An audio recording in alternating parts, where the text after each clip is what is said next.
Alors, l'objectif de cette vidéo, c'est d'abord d'expliquer ce que c'est que le chiffrement affine et également ce que c'est qu'une clé de chiffrement et surtout de savoir ce que ça veut dire qu'une clé est satisfaisante et comment faire pour savoir si une clé est satisfaisante ou pas. Alors, le chiffrement affine, c'est quoi? C'est un principe de codage très simple. Qu'est-ce qu'on fait? On se donne une fonction affine de la forme donc f de x égale ax plus b. Donc, au départ, il faut s'être donné a et b. Et a et b, ce couple, c'est ce qu'on appelle justement la clé de chiffrement.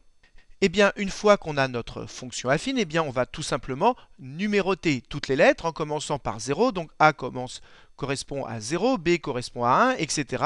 jusqu'à Z qui correspond à 25. Et par exemple, si on prend comme fonction affine, je prends au hasard la fonction 9x plus 3, et que je veux coder par exemple la lettre D, qu'est-ce que je fais?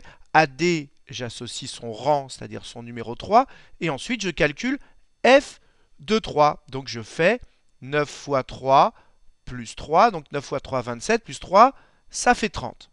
Mais vous observez qu'il y a 26 lettres, donc on va de 0 à 25, et que le résultat ici, c'est 30, ça dépasse 25. Et donc dans ce cas-là, on divise le résultat par 26 et on prend le reste. Et le reste, donc ça veut dire qu'on soustrait 26 de 30, et qu'est-ce qui reste? Il reste 4. Et 4, ça correspond à quelle lettre? Ça correspond à la lettre E. Donc D a été codé par E. Et on peut faire ça pour n'importe quelle lettre.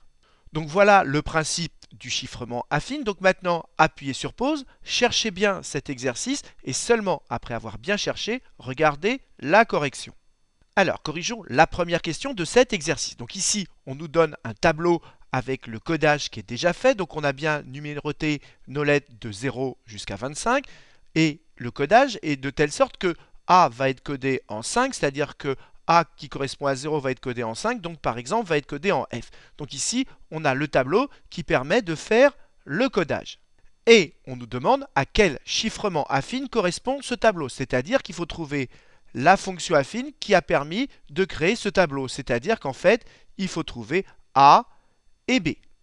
Eh bien, c'est très simple, on sait que 0 est codé en 5. Ça veut dire que quand on remplace x par 0, ça veut dire que f de 0 égale 5 d'après le tableau.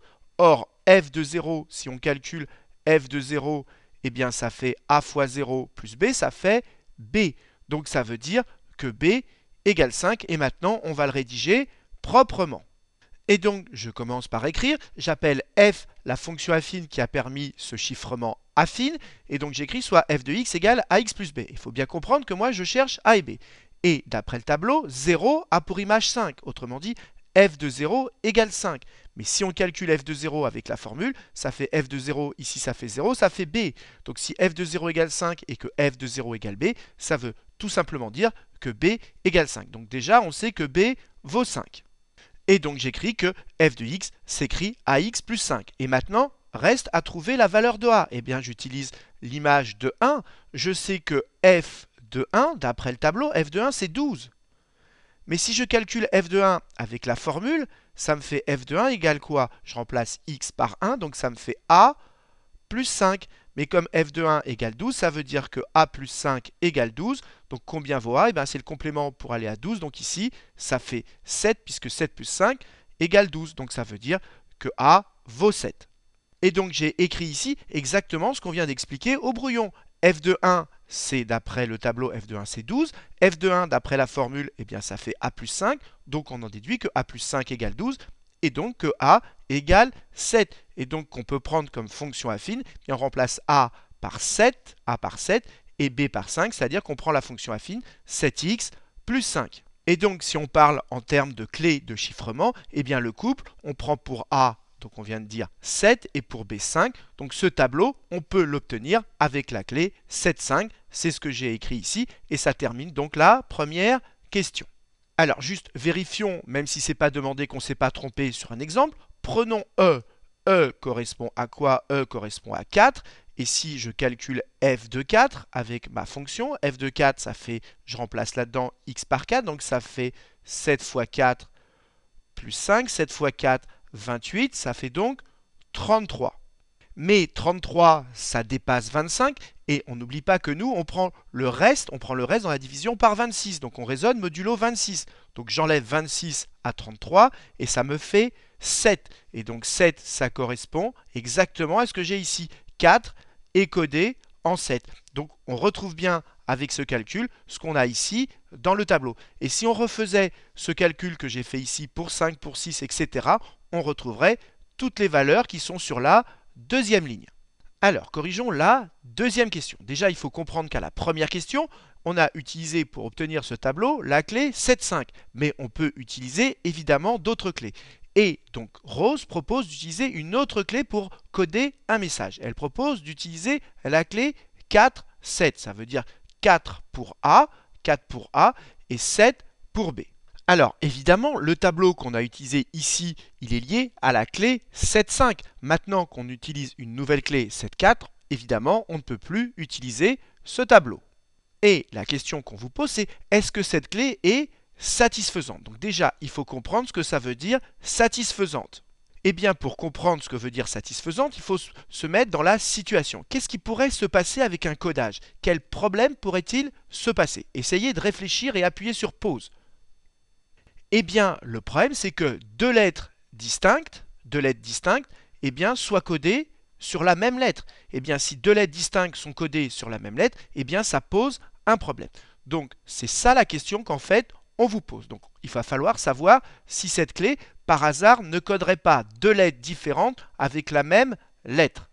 Concrètement, qu'est-ce qu'on va avoir? On va se donner deux lettres qu'on va choisir donc différentes, qu'on va appeler N1 et N2. Et ces deux lettres, elles correspondent à un numéro qui est compris entre 0 et 25. Donc on va avoir deux nombres différents entre 0 et 25 que j'appelle N1 et N2 et qu'on va coder à l'aide de notre fonction affine et on va obtenir à chaque fois C1 et C2. Et qu'est-ce qu'on va se poser comme question? Est-ce que si N1 est différent de N2, est-ce que ça implique que le code de C1, le code C1 qui correspond à N1, est bien différent du code C2 qui correspond à N2? Eh bien, qu'est-ce qu'on va chercher à trouver? Est-ce qu'on ne peut pas obtenir C1 égale C2, c'est-à-dire le même code, mais avec N1 différent de N2? Et si on arrive à obtenir ceci, ça veut dire que la clé n'est pas satisfaisante. Donc nous, on va partir avec deux nombres N1 et N2 différents, et on va se poser la question, est-ce que c'est possible d'avoir C1 égale C2? Et donc j'écris, cherchons N1 et N2 différents, mais avec le même codage C1 égale C2 et on va voir si c'est possible. Alors avant d'aller plus loin, je rappelle comment on fait pour faire le codage de notre lettre. Au départ, on a un numéro N1 et ici, on n'oublie pas que A c'est 4, donc ici on remplace A par 4, donc ça fait 4x plus B, mais B c'est 7, on utilise la fonction 4x plus 7. Donc on va calculer 4x plus 7, mais ce résultat, il peut dépasser 25. Et dans tous les cas, on prend, pour éviter que ça dépasse 25, on prend le reste dans la division euclidienne par 26. Et ce reste, c'est notre codage qu'on appelle C1. Voilà comment on passe de N1 à C1. C'est ce que j'ai remis ici. Et on va faire exactement pareil avec N2. On calcule 4 N2 plus 7 et on prend le reste dans la division euclidienne par 26 et on obtient C2. Et nous, ce qu'on se pose comme question, c'est que si C1 égale C2, est-ce que ça va impliquer que N1 égale N2? Voilà la question qu'on se pose. Et je voudrais rappeler une règle fondamentale, dire que C1 égale C2, ça veut dire que quand on calcule ce nombre et celui-là, on a le même reste dans la division par 26. Eh bien, vous devez savoir que quand deux nombres ont le même reste dans une division euclidienne par n, ça veut dire qu'ils sont égaux modulo n. Et donc ça veut dire ici que si C1 égale C2, ce nombre et celui-là sont égaux modulo 26. C'est ce qu'on va écrire. Donc c'est ce que j'ai écrit ici. Je commence par résoudre l'équation C1 égale C2. Je cherche quand est-ce que j'ai le même codage. Et je répète, dire que C1 égale C2, ça veut dire que quand j'ai fait ce calcul 4n1 plus 7 et 4n2 plus 7 et que j'ai pris le reste dans la division par 26, j'ai obtenu le même résultat. Ça veut donc dire que ce nombre-là et celui-là, comme j'ai le même reste dans la division euclidienne par 26, ils sont égaux modulo 26. C'est ce que j'ai écrit ici. Maintenant, je peux soustraire 7 des deux côtés, et donc j'obtiens que 4n1 est congru ou est égal à 4n2 modulo 26. Et maintenant, je vais arranger, je vais tout regrouper dans le membre de gauche, j'obtiens ceci, je vais mettre 4 en facteur, et voilà ce que j'obtiens. J'obtiens que dire que C1 égale C2, c'est équivalent à dire que ceci est égal à 0 modulo 26. Et moi, je ne perds pas de vue que ce que je cherche, c'est N1 et N2, tel que tout ceci soit égal à 26, de telle sorte que N1 soit compris entre 0 et 25, et N2 aussi, et j'essaye que N1 et N2 soient différents. Donc maintenant, je vais me débarrasser des congruences, et donc dire que ceci est égal à 0 modulo 26, ça veut dire que ceci est égal à 0 plus k fois 26. Donc ça veut dire que 4 N1 moins N2 est égal à 0 plus k fois 26, c'est-à-dire à 26k, k étant un entier relatif. Et donc voilà, j'arrive ici, et faites bien attention, ici j'étais modulo 26, ici il n'y a plus de modulo, c'est une égalité entre des entiers. Et donc là, maintenant, j'ai bien le droit, parce qu'avec des modulos, on ne peut pas diviser par 2, mais là, j'ai pas des modulos, j'ai des entiers, je peux bien diviser des deux côtés par 2. Parce que ici, comme on a 4 et 26, on est quand même tenté de diviser par 2 pour simplifier l'équation. Et donc voilà ce qu'on obtient. Alors là, il ne faut pas perdre de vue que nous, on cherche N1 et N2. Mais ceci, comme ici on a 13K, ça veut dire que c'est un multiple de 13. Alors comment faire pour que ce soit un multiple de 13? Eh bien tout simplement, par exemple, si ici on a 13, eh bien tout ceci sera bien un multiple de 13. Et comment faire en sorte pour que ceci soit égal à 13? Eh bien par exemple, dans N2, dans N2 on met 1, et dans N1 on met 14. Ça c'est une possibilité, parce qu'il ne faut pas oublier que N1 et N2, on ne peut pas les prendre n'importe comment, c'est des entiers qui sont compris entre 0 et 25. Mais ça tombe bien, ici 14 et 1, c'est bien compris entre 0 et 25. Donc, si on récapitule ce qu'on a écrit, au départ, on cherche quand est-ce qu'on a le même codage.